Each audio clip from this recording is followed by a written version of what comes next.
1,5 bulan kemudian, aku ndak Mbak Intan hanya berduaan di rumah selama akhir pekan. Jumat pagi, Buli Lastri pergi mengunjungi saudara perempuannya dan tidak akan pulang lagi sampai Minggu malam. Semenjak kepergian Pak Lik Hari, Buli memang berkali-kali pergi mengunjungi ibu dan kakak adiknya. Kami dapat mengerti mengapa ia melakukan semua itu.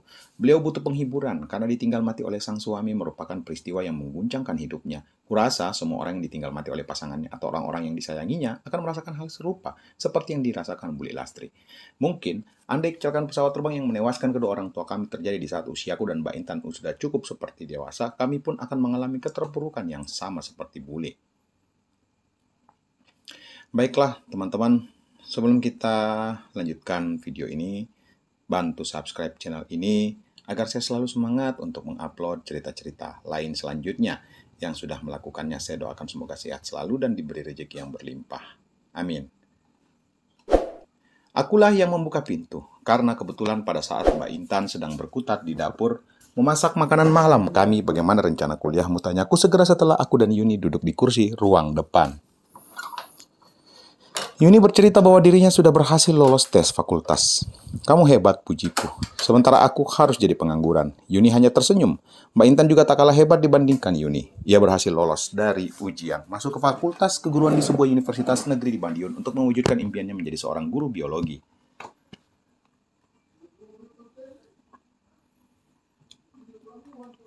Jelas, aku tertinggal dibanding Yuni dan Mbak Intan karena tahun ini diriku gagal kuliah dan mesti tertunda hingga tahun berikutnya. Meski begitu, aku masih bisa berbesar hati karena alasan penundaan tersebut adalah demi menyelamatkan situasi ekonomi keluarga yang pelik seiring kematian Pak Lihari. Namun, apakah pihak di luar keluarga kami dapat memakluminya? Tadi kakakku datang ke rumahmu. Aku kembali memulai obrolan dengan Yuni. Yuni mengangguk. Intan bilang situasi rumah ini akan aman hingga minggu malam karena Buli pergi. Aman ya, tanggapku. Sambil tertawa. Begitulah.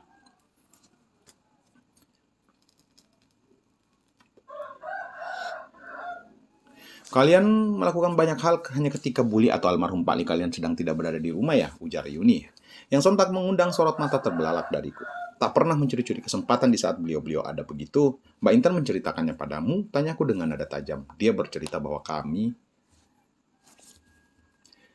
timpal Yuni, sembari tersenyum penuh arti. Ya, Intan menceritakannya tadi siang. Waduh, keluhku sambil menggelengkan kepala. Aku mengakui akhir-akhir ini aku agak-agak gimana gitu. Dan yang bisa melayaninya hanyalah Mbak Intan. Karena dia hanya rela jika aku saja yang melakukan semua itu.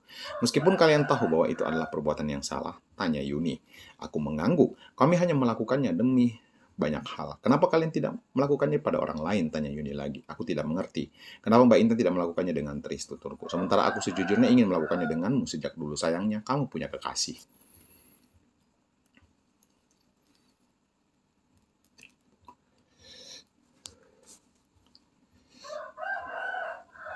Sekarang tidak lagi.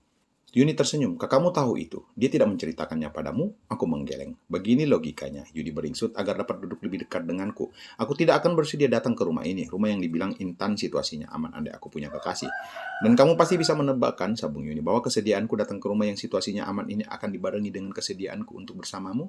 Belum sempat ku tanggapi ucapan Yuni, Mbak Intan terlanjur hadir dan bergabung dengan kami. Dari dapur, aku sulit menangkap pembicaraan kalian, ujarnya. Tapi sepertinya seru ya. Aku dan Yuni hanya tersenyum. Saranku, bagaimana jika kita melanjutkan perbincangan di kamar aja, sambung Mbak Intan. Aku khawatir ada orang melintas yang secara tidak sengaja mendengar percakapan kita.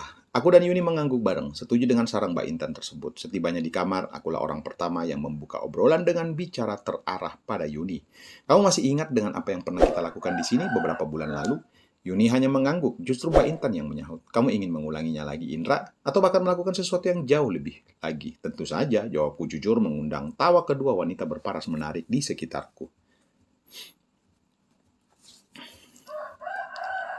Perlahan aku beringsut dan duduk tepat di belakang posisi duduk Yuni. Sudah sejak lama aku ingin bersamamu. Tanpa basa-basi, juga tanpa rasa sungkan karena kakakku berada bersama kami. Aku mulai bergerak. Aku ingat kepadamu, bisiku ke Yuni. Aku sudah pernah menunjukkannya padamu juga kan beberapa bulan yang lalu, cibir Yuni. Aku tertawa kecil. Ini hanya sekedar menu pembuka. Selanjutnya, kamu pasti tahu kan? Kupikir aku akan jadi wanita pertama bagimu, tanggap Yuni. Ternyata kamu telah berbuat lebih jauh dengan Intan. Aku hanya tersenyum. Aku iri padamu, Intan, lanjut Yuni. Sambil menatap Mbak Intan yang saat ini sedang duduk di kursi belajarnya.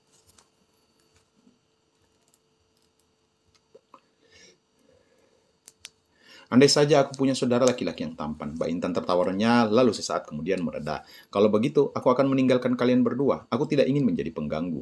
Begitu Mbak Intan pergi, di saat aku ingin bergerak, kamu sedang terburu-buru ya? Kelakar Yuni sejenak.